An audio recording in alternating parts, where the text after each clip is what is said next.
Projekti i ndërtimit të hidrocentralit të Skavicës mbi lumin Drini-Zi në Dibër ka mbetur në vendnumëro, por për kundërshtarët e këtij projekti, ai është i dështuar dhe se nuk do të bëhet kurrë.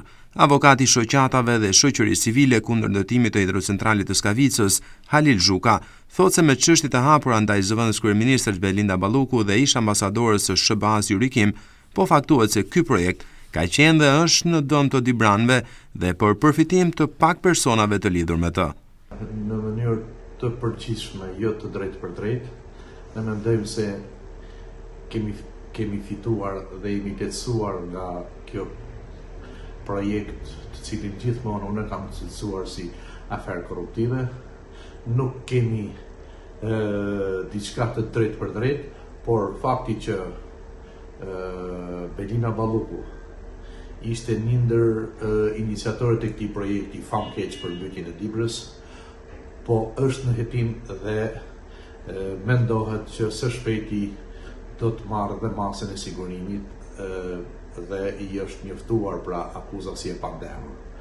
Gjithashtu, edhe sa i takon ambasadorës Yuri Kim, e cila e mbështeti këtë projekt, madje shkuan deri në të bëjnë prurimin e Skavicës, shkuan në Skavicë, edhe ajo tashmë e ka marrë drejtimin e saj pasi Departamenti Amerikan e ka shkarkuar nga shërbimi diplomatik dhe për çudi ajo ka shkuar dhe është punësuar tek kompania e cila qeveria shqiptare ka marrë me qira pra 2 anije Tigri 1 dhe Tigri 2.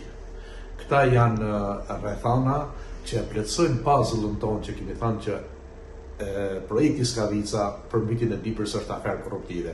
Dhe në këtë kuptim, na mendojmë se kemi fituar këtë betejë. Duke marrë shkas nga fenomeni ditëve të fundit, ku në Peshkopi ka patur prani të mjegullës për më shumë se 3 javë, avokati Zhuka thotë se nëse do të ndërtohej Skavica, mjegulla do të qëndronte për më shumë se 6 muaj, duke shkaktuar një dëm shumë të madh zonës. Pra ka më shumë se 10 ditë që Dibra gjendet në pushtetin e mjegullës. Si për ironi, nëse do ndërtoj Skavica, kjo prania kësaj mjegulla do ishte presente gjatë gjithë kohës së vjeshtës dhe madje edhe të pranverës të Dibrit. Jo, deri tani mi fjalë nuk ka asnjë fjalë më për Skavicën. Ndaj jemi të bindur se ky projekt ka dështuar. Pasi qeveria ka patur afate për të përfunduar kontrata, është lidhur me afate dhe nuk mund të ketë kontrata pa afat dhe pa mbarim. Fakti që tani në këto 2-3 vite të fundit nuk flitet fare, por fakti që edhe tregon që si qeveria shqiptare, madje edhe ambasadori amerikane kanë qenë të përfshirë në një projekt i cili duket që nuk ka qenë rentabel dhe duket që ka qenë aferë korruptive.